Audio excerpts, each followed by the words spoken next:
भारत से बाहर रहने वाले लाखों भारतीय अपने रिटायरमेंट के लिए निवेश करना चाहते हैं, लेकिन एक बड़ा सवाल हमेशा रहता है कि क्या एनआरआई भी भारत के नेशनल पेंशन स्कीम यानी कि एनपीएस में निवेश कर सकते हैं।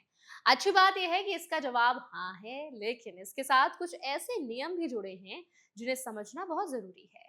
तो आज इस वीडियो में हम आसान भाषा में जानेंगे कौन एनपीएस अकाउंट खोल सकता है, कौन नहीं खोल सकता, अकाउंट कैसे खुलता है, एनआरई और एनआरओ अकाउंट का इसमें क्या रोल है, पैसा निकालने और पेंशन के क्या नियम हैं, आखिर किन लोगों को एनपीएस खोलने से पहले 2 बार सोचना चाहिए। तो चलिए फिर जल्दी से वीडियो शुरू करते हैं। हाय, मेरा नाम है वर्षा दुबे और आप मुझे देख रहे हैं एनबीटी टेक एड पर। अगर आप एनआरआई हैं और भारत में अपना रिटायरमेंट कॉर्पस बनाना चाहते हैं तो एनपीएस आपके लिए एक अच्छा ऑप्शन हो सकता है। ये एक मार्केट लिंक्ड पेंशन स्कीम है जिसे पीएफआरडीए रेगुलेट करता है। इसमें आपका पैसा इक्विटी, कॉर्पोरेट बॉन्ड्स और गवर्नमेंट सिक्योरिटीज जैसी अलग अलग एसेट क्लासेस में निवेश किया जाता है। सबसे बड़ी बात यह है कि एनपीएस एक पोर्टेबल अकाउंट है, यानी आप दुनिया के किसी भी देश में रह रहे हो अपना अकाउंट वहीं से ऑपरेट कर सकते हैं। लेकिन यहाँ एक अहम नियम है, केवल भारतीय नागरिक एनपीएस खोल सकते हैं। अगर किसी व्यक्ति के पास ओसीआई या पीआईओ स्टेटस है तो वो नया एनपीएस अकाउंट नहीं खोल सकता। अगर एनआरआई एनपीएस में निवेश करना चाहते हैं तो इसके लिए उन्हें किसी अधिकृत पीओपी बैंक यानी पॉइंट्स ऑफ प्रेजेंस बैंक के जरिए अकाउंट खोलना होगा। बेहतर यही माना जाता है कि जिस बैंक में आपका एनआरआई अकाउंट है वहीं से आवेदन करें।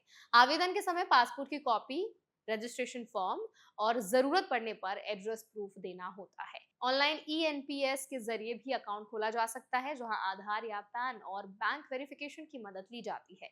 अकाउंट बनने के बाद आपको एक 12 अंकों का पीआरएएन नंबर मिलता है जो पूरे एनपीएस जीवन भर आपकी पहचान रहता है।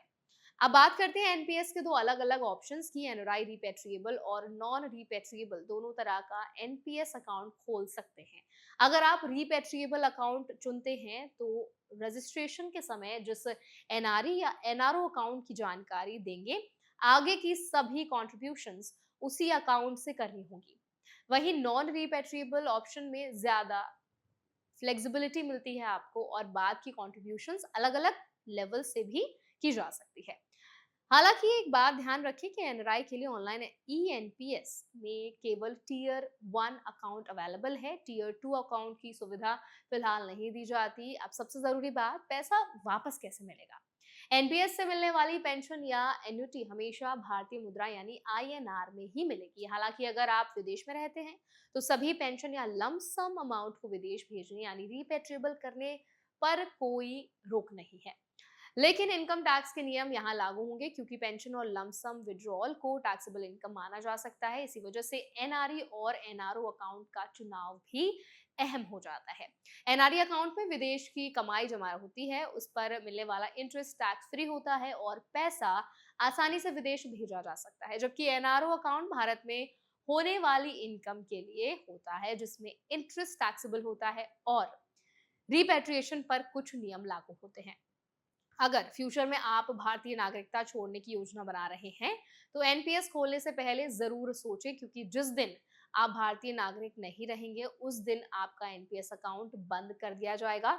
इसीलिए ये स्कीम उन एनआरआईज के लिए ज्यादा अच्छी है, ज्यादा सूटेबल है जो लंबे समय तक भारतीय नागरिक बने रहने वाले हैं। आखिर में सबसे जरूरी सलाह, एनपीएस खोलने से पहले केवल रिटर्न देखकर फैसला ना लें। Partial withdrawal, exit rules, pension option, lump sum withdrawal और जरूरी डॉक्यूमेंट्स की पूरी जानकारी पहले समझ लें। हालांकि पीएफआरडीए के एग्जिट रूल्स एनआरआईज और रेजिडेंट इंडियंस के लिए लगभग सेम है, लेकिन डॉक्यूमेंट्स की प्रोसेस अलग हो सकती है। इसीलिए आवेदन करने से पहले अपने बैंक या आपके जो ऑफिशियल एनपीएस सर्विस प्रोवाइडर हैं उनसे आप जानकारी लें। तो आई होप इस वीडियो में हमने जो आज जानकारी आपके साथ शेयर की वो आपको हेल्पफुल लगी होगी। अब इस पूरे वीडियो पर आपका क्या फीडबैक है कमेंट्स में ड्रॉप कर दें। ऐसे और वीडियोस के लिए हमारे चैनल एनबीटी टेक को भी जरूर सब्सक्राइब करें।